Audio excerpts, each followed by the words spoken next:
லா தஹ்சன் அப்படிங்கிற தொடருடைய ஒரு அமர்வு தான் இது. சரியா? கவலைப்படாதீர்கள். ஒரு மனிதனுடைய வாழ்க்கையில கவலை தான் அவனை பின்னாடி தள்ளக்கூடிய ஒன்று.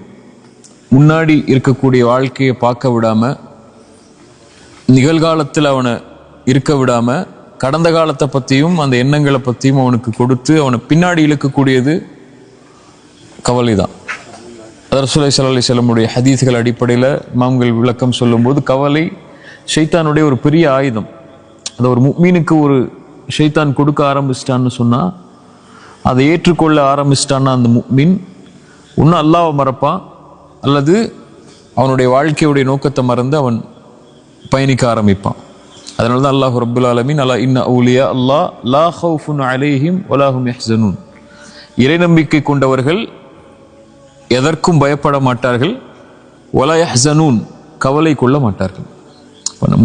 முஃமினானவன் கவலை என்பது அவனுடைய வாழ்க்கையில வராத அளவுக்கு என்னென்ன செய்யணுமோ அதை எடுத்துக்கொண்டே இருப்பான். அது வராம இருக்காது. இயற்கையான ஒரு மனிதனுக்கு கவலைகளும் சோகமான நிகழ்வுகளும், அவன் தன்னை தனிமைப்படுத்தக்கூடிய நிகழ்வுகளோ அல்லது தன்னை தாழ்த்தி இருக்கக்கூடிய நிகழ்வுகளோ நடக்கும். ஒரு நாள் எல்லாருடைய வாழ்க்கையுமே இருட்டாகும். ஒரு நாள் எல்லாருமே கைவிடப்பட்டதா உணர்வோம். எதுக்கு இந்த வாழ்க்கைங்கிற ஒரு விரக்தி எல்லாருடைய வாழ்க்கையிலும் ஏதாவது ஒரு நாள்ல ஏற்படும். அது ஷைத்தான்ட்ட இருந்து வரும், அல்லது அவனுடைய செயல்களுடைய காரணமாக கூட வரும். அந்த நேரத்தில் ஒரு முஃமின் எப்படி நடந்து கொள்ளும் தான் இறைமார்க்கம் நமக்கு அறிவுரை சொல்லி கொண்டே இருக்கும். அப்படி ஒரு விஷயம்தான் ஒரு முஃமினுடைய வாழ்க்கையில கவலை அடையக்கூடிய செயல் அவனுக்கு ஏற்படுத்தக்கூடியதுல அவதூறுகள். ஒரு மனிதன் தான் செய்த குற்றத்தை பற்றியோ அல்லது செய்யாத குற்றத்தை பற்றியோ பிற மனிதர்கள் பேசும்போதோ அல்லது செய்யாத குற்றத்தை அவன் மீது அவதூறா சொல்லும் போதோ ஒரு மனிதன் கவலை அடைந்து தன்னை இறுக்கிக் கொள்கிறான். சரியா?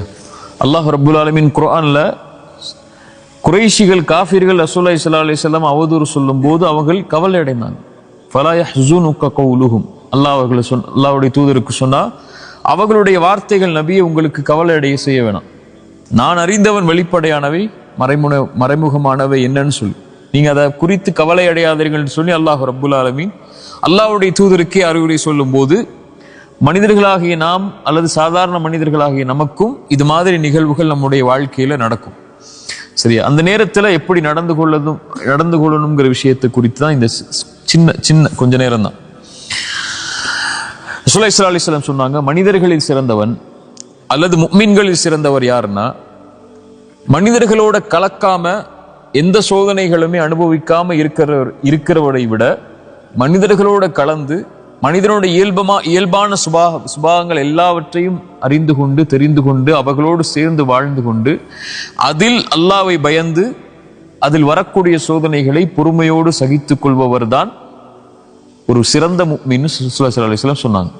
எனக்கு எதுவுமே அவதூறு வரக்கூடாது, இந்த மக்கள் யாருமே தப்பா பேசக்கூடாது, மக்கள் என்கிட்ட எல்லாருமே நல்லதா மட்டும் தான் நடக்கணும், நல்ல விஷயங்கள் மட்டும் தான் என் காதுல விழணும், நான் யாரோடையுமே கலக்க மாட்டேன், அதனால எதுவுமே எனக்கு தேவையில்லைன்னு சொல்லி ஓரத்துல ஒதுங்கி உட்கார்றதை விட இயல்பான மனிதனுடைய சுபாகங்கள் கொடூரமான சுபாகங்கள் இருக்கும். எந்த ஒரு மனிதனும், பெரும்பான்மையான மனிதர்கள் நல்லவை விரும்ப மாட்டாங்க. இன்னொரு மனிதரை பற்றி நல்லதை பேசுறதை விரும்ப மாட்டாங்க. இன்னொரு மனிதர் உயர்றதை விரும்ப மாட்டாங்க. இன்னொரு மனிதர் கண்ணியமா இருக்கிறத விரும்ப மாட்டாங்க. அல்லது அவருக்கு இல்லாத ஒன்று அவருக்கு இருக்கும்போது அவர் மேல அவர் பொறாமை கொள்வார், வெறுப்பு கொள்வார். இது மாதிரி பல சுபாவங்கள் மனிதர்களுக்கு இருக்கு.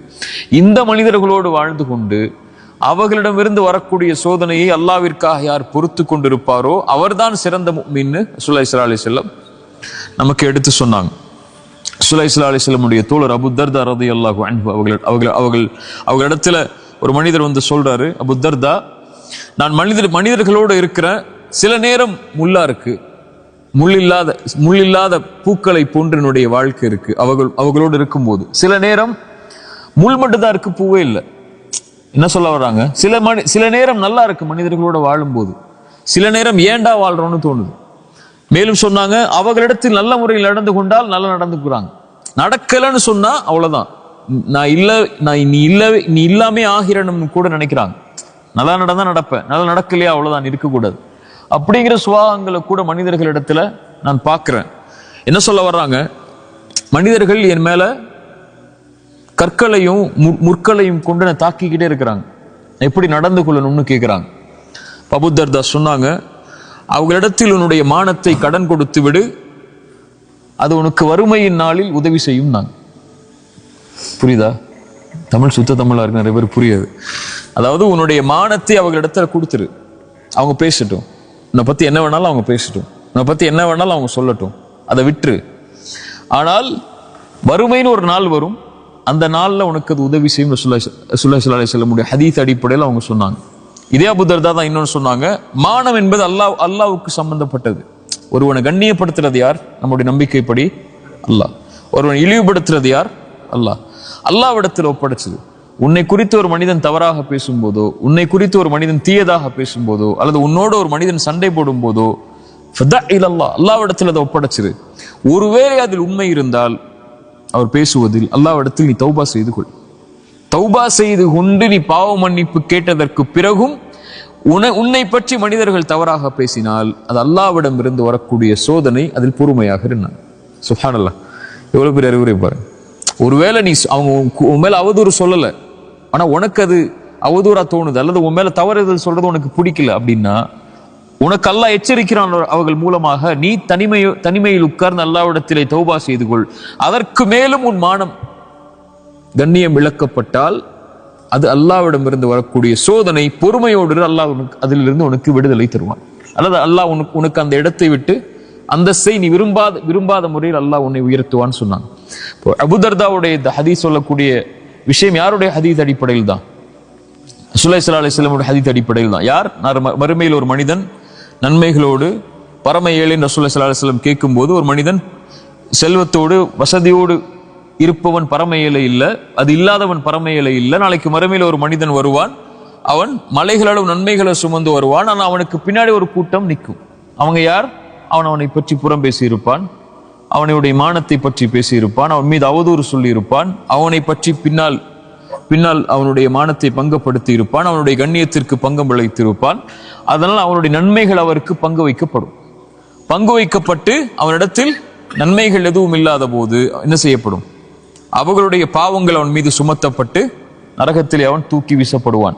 நன்மைகளோடு வந்த அந்த மனிதன் நரகத்தில் தூக்கி வருபவன் தான் பரம ஏழை. அப்போ ஏழ்மை என்ற ஒரு நாள் வரும், நன்மைகள் தேவையான ஒரு நாள் வரும்.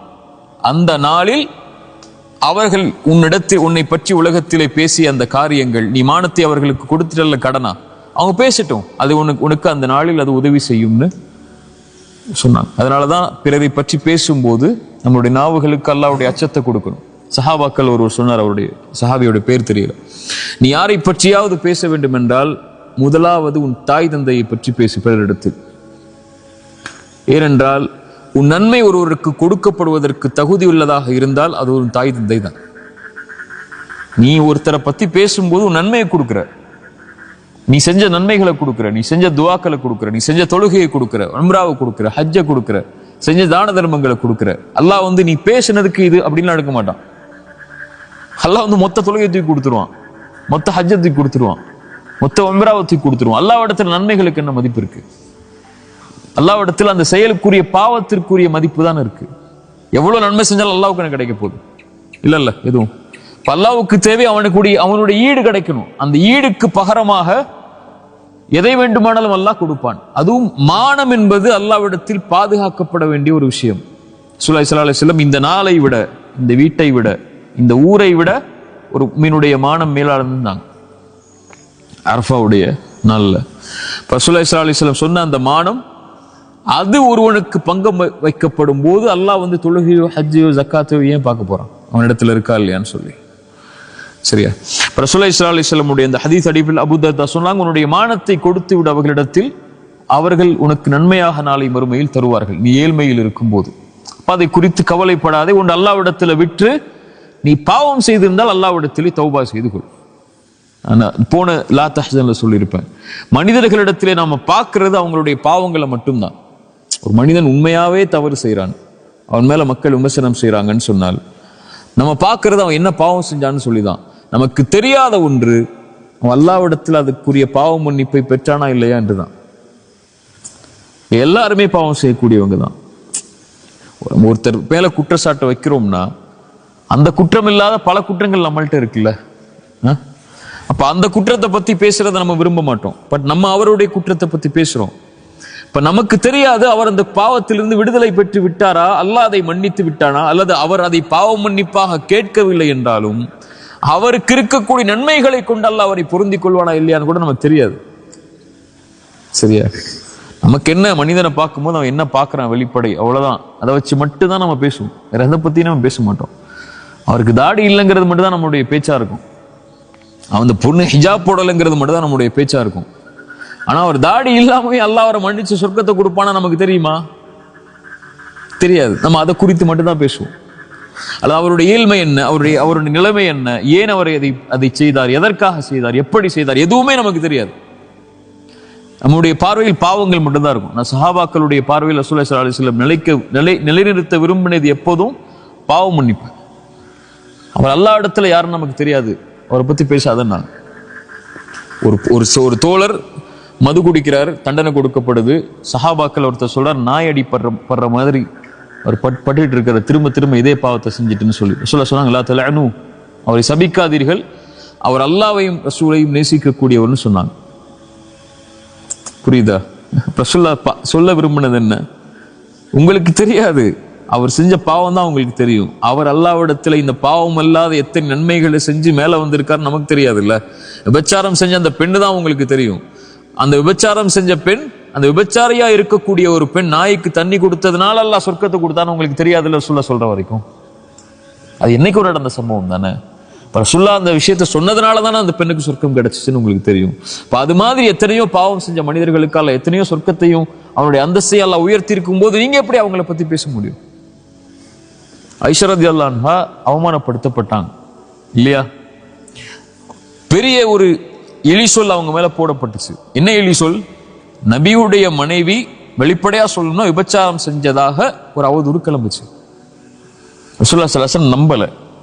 ஆனா ஆயிஷா ரலியல்லாஹு முன்னாடி சபைக்கு போய் அபூபக்கர் வீட்டுல இருக்கிறாங்க, தந்தைக்கு முன்னாடி ரசூலுல்லாஹி ஸல்லல்லாஹு அலைஹி வஸல்லம் சொன்னாங்க, ஆயிஷா நீ ஒரு வேலை செய்திருந்தால் மன்னிப்பை கேள், அல்லாஹ் மன்னிப்பான்னாங்க. ஏத்துக்க முடியுமா ஆயிஷா ரலியல்லாஹு அன்ஹா? ஒரு வேலைன்னு சொன்னதுக்கு அப்புறம் ஒரு நபி, ஒரு வேலை நபி, ஆயிஷா நீ செய்திருந்தால் அல்லாஹ்விடத்திலே மன்னிப்பை தேடிக்கொள், நீ செய்யவில்லை என்றால் அல்லாஹ் உன்னை பாதுகாக்கட்டும். நான் ஆயிஷா ஏத்துக்கவே முடியல, அந்த வார்த்தையை ஏத்துக்கவே முடியல. அதான் சொல்லாட்ட பேசல அவங்க. அதுக்கப்புறம் அல்லாஹ்ட்ட ஒப்படைச்சிட்டாங்க, அதெல்லாம் நீ பார்த்துக்கோன்னு சொன்னாங்க. அல்லாஹ் அவங்களை பரிசுத்தப்படுத்தினான் அந்த பொறுமையின் காரணமா. நபி யாக்கூப் என்ன சொன்னாரோ அதே வார்த்தையை நான் சொல்கிறேன். எனக்கு அல்லாஹ் எனக்கு நபி யாக்கூப் அலைஹிஸ்ஸலாம் அபு யூசுஃபுடைய தந்தை எதை சொன்னாரோ, ஃபஸப்ருன் ஜமீல் வல்லாஹுல் முஸ்தஆனு அலா மா தஸிஃபூன், இவர்கள் சொல்லக்கூடிய விஷயத்தில் அல்லாஹ் போதுமானவன், நான் பொறுமையை கடைபிடிக்கிறேன். யூசுஃபுடைய தந்தை எதை சொன்னாரோ அதை நானும் சொல்கிறேன்னு பொறுமையா இருந்துட்டாங்க. ரசூலுல்லாஹ் எதுவுமே பேசல, குதர்க்கம் பண்ணல. நான் என்ன எப்படி நீங்க சொல்ல முடியும்னு கேட்கல. என்னையே நீ இப்படி பேசுறீங்கன்னு ரசூலுல்லாஹ் அவங்க கேட்கவே இல்லை. அல்லாஹ்ட்ட ஒப்படைச்சிட்டாங்க. நீங்க யாரு அல்லாஹ் முடிவு செய்யறதுக்கு?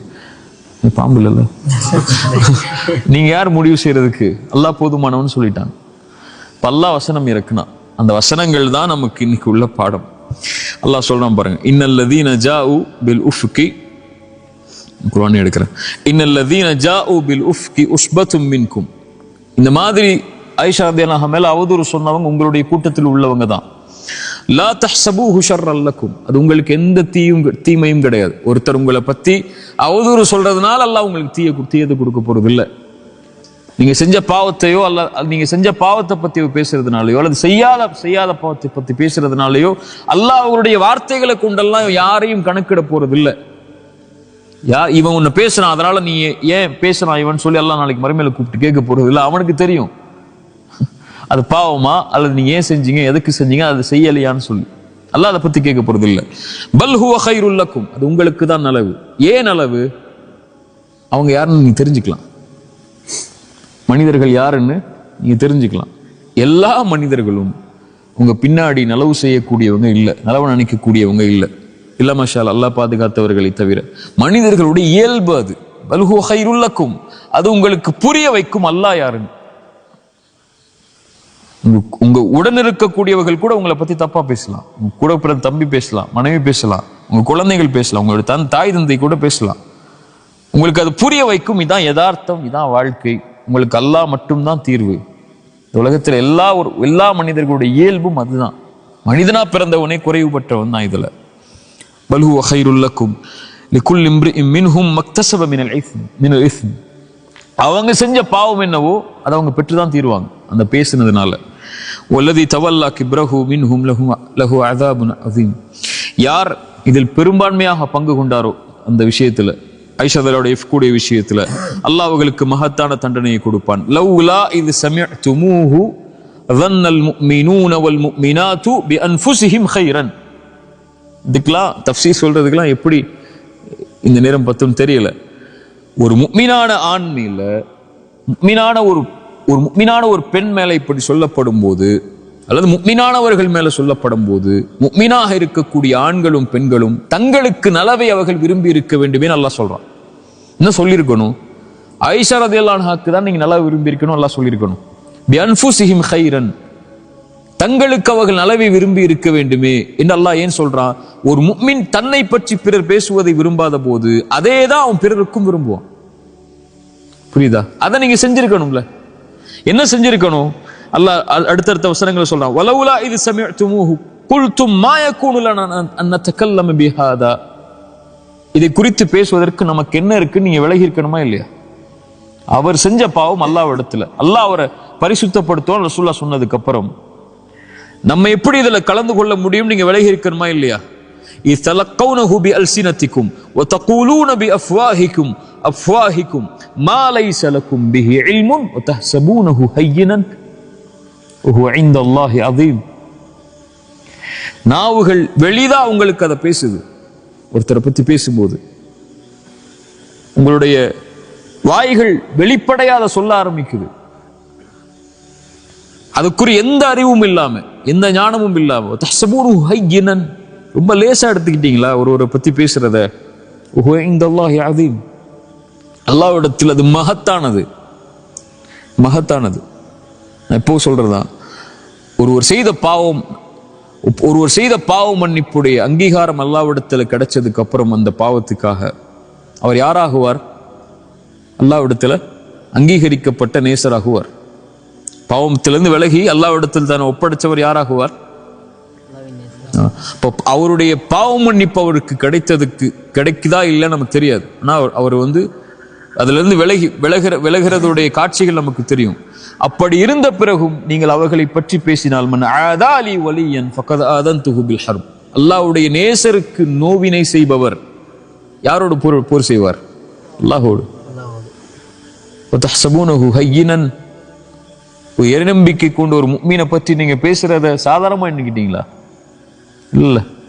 வஹுவ இன்தல்லாஹி அஸீம், அல்லாஹ்விடத்தில் அது மகத்தான காரியம். யஇதுகுமுல்லாஹ் அன் தஊது லிமிஸ்லிஹி அபதன் இன் குன்தும் முஃமினீன். அல்லாஹ் உங்களுக்கு எச்சரிக்கை செய்கிறான், நீங்கள் உண்மையாகவே முஃமின்களாக இருந்தால் இது போன்ற விஷயத்தில் ஒருபோதும் நெருங்காதீர்கள். ஒருபோதும், அபதன், ஒருபோதும் போயிடாதீங்கிறான். இதோ விட்டுட்டு அடுத்து பார்த்துக்கோங்கன்னு சொல்லு. அபதன், ஒருபோதும் இந்த காரியத்தில் ஈடுபடாதீங்க. எப்படி நீங்கள் உங்களுக்கு நலவை விரும்புவீர்களோ அது போல முஃமின்களுக்கும் நலவை விரும்புங்க. நீங்க ஒரு பாவம் செய்றீங்க, வேற ஏதோ ஒரு பாவம் செய்றீங்க, அந்த பாவம் யாருடைய பார்வையிலும் படாத போது அதை உங்களுடைய மானம் காக்கப்பட வேண்டும் நீங்க விரும்புனீங்கன்னா, இன்னொருவருடைய மானத்தையும் அப்படி விரும்புங்க. நீங்க செஞ்ச பாவத்தை விட அது கொடிய பாவமா, சின்ன பாவமா, பெரிய பாவமா நீங்க முடிவு செய்ய முடியாது. இந்த பாவம் அல்லாஹ்வுக்கு செய்யப்படுறது. அல்லாஹ் ரப்புல் ஆலமீன் இதைத்தான் நமக்கு குர்ஆன்ல அறிவுரையா நமக்கு கொண்டு வரான். சரியா? அதனால இத மாதிரி காரியங்களை ஒரு முஃமின் கேட்கும்போது அவன் செய்யாத குற்றத்தை பற்றியோ அல்லது அவன் பாவ மன்னிப்பு கேட்ட ஒரு குற்றத்தை பற்றியோ மனிதர்களுடைய உள்ளத்தை நோவினை செய்யும் போது, உடைக்கும் போது அல்லாஹ்வுடைய வார்த்தை தான் அவனை சாந்திப்படுத்தும்.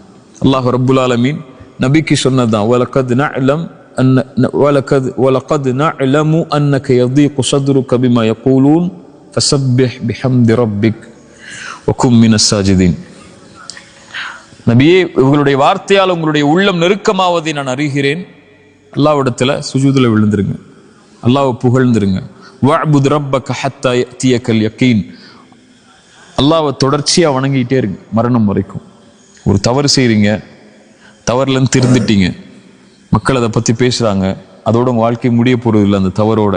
வஅ்புத் ரப்பக ஹத்தா யஅதியக்கல் யகீன். அடுத்த மூச்சு இருக்குன்னா அதுல இருந்து விலகி நீங்க போறதுக்கு உங்களை அவகாசம் அல்லாஹ் கொடுத்துருக்கான். மனிதர்கள் கொடுக்குறாங்களோ இல்லையோ, இவங்க இன்னைக்கு உங்களோட இருப்பாங்க, நாளைக்கு உங்களோட இருக்க போறது இல்லை. இந்த மனிதர்கள் நீங்க மௌத்தாகிற வரைக்கும் தான் உங்களுக்கு நீ மௌத்தாயிட்டீங்கன்னா ஒரு 3 நாள்ல மறந்துட்டு அவன் வேலையை பார்க்க ஆரம்பிச்சிருவான். சரியா?